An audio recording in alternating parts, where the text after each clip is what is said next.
Hello everyone and welcome to the Nearpod segment of The Five. Today we are going to talk about how to create interactive videos within Nearpod and embed questions. To create a video lesson, you're going to log into your Nearpod, go to My Lessons, click on Create, and click on Video. Once you click on video, you're going to be given several options. You can do video library, which are already made Nearpod videos for you, YouTube, My Videos, which will be videos that you have uploaded, or you can even upload a video you want to use here. I'm going to start by going back to the video library, and right here you're going to have a search for videos. Going back to my old chemistry days, I'm going to go ahead and look for types of reactions, and it's going to bring up some videos already pre-made. Once here, I'm going to go ahead and look at what videos are offered, check out the grade level. This one looks interesting to me. I'm going to go ahead and open it up, and I can preview it.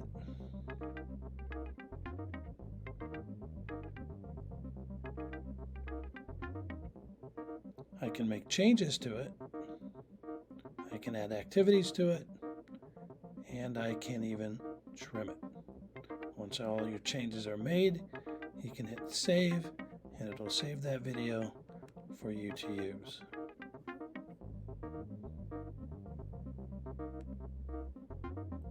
Okay, from here we might want to go, let's check YouTube and see what they have. So we're going to go back to create a video.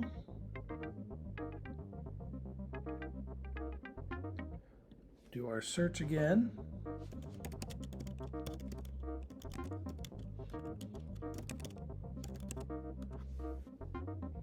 And this time I'm going to hit YouTube and see what videos come up from YouTube.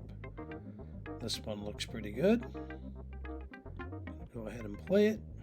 Now in this video we're going to talk about how to identify the different types of chemical reactions. And if I like it, so the first type of chemical reaction, go ahead and press save. It's something called, and then we can go ahead again, trim it, add activities to it, and embed in lessons. So the last type of video is going to be My Videos. And here are some of my videos that I have saved. Here's one that I've uploaded myself, showing a single replacement reaction.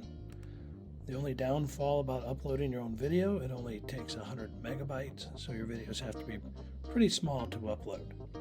But if I want to click on that, I can have this single replacement reaction, and I can watch this video and add activities to it at certain times, like open-end questions and multiple choice questions, and then I can save them and use them as well.